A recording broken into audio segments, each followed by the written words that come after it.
Hi everyone, it's Mrs. Cotlis. Today we are on lesson 16 in our IEW book, which is the magic lamp, and it's our first time writing from pictures in this class. So we're still doing a keyword outline, we're just doing it a little bit differently. We talked a little bit about quality adjectives and band adjectives, and if you look along with me, we're right here on page 105. And we have two new banned words, and they are nice and mean. Now, parents and students, with your IEW book purchase, you also got something called a student resource notebook, which you could download. It's a free download from IEW. If you haven't done it or you don't know what I'm talking about, you can also go into your IEW account and download it now. It's just going to be sitting there. So instead of using some of these band adjectives, we're going to use things called quality adjectives, and we abbreviate that QA in the margin. And some people do it ADJ in the margin, and that just means that you're using a describing word that's a little bit stronger than something like nice or mean or pretty or cute. You want to use a word that really creates an impact and kind of a feeling or sensation. So there's also a little bit about past perfect tense, which we did not go over in class. But if your student needs a little bit of help understanding how to tell a story that happened in the past, especially if it's something where he had angered someone or something like that, it talks about using those helping verbs to make your story make sense in the past tense.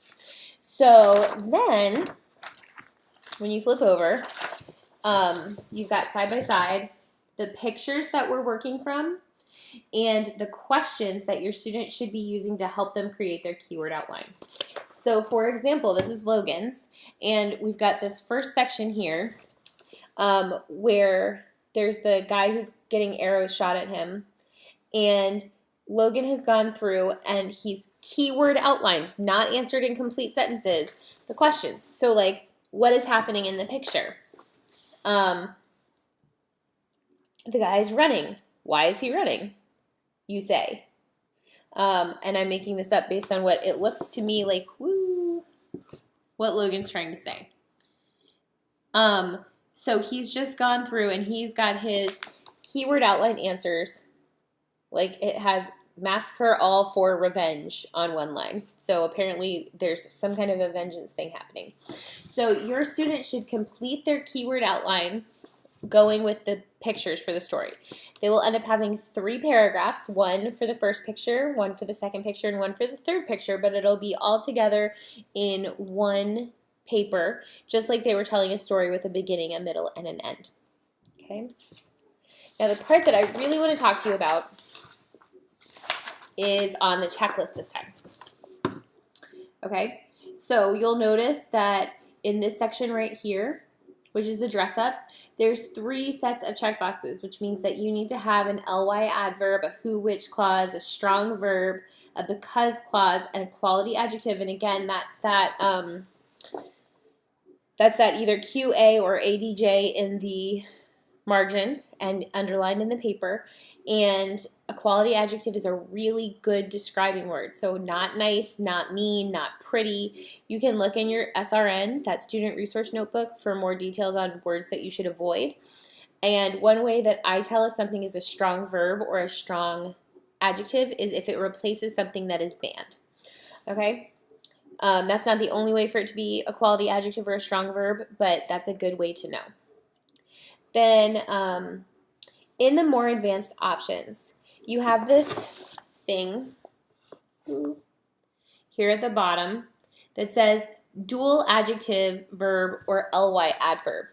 And we didn't really talk about that in class, so I want to give you some examples. And so what you're looking at there is going to be something like the shepherd boy fearfully and desperately screamed to the villagers below.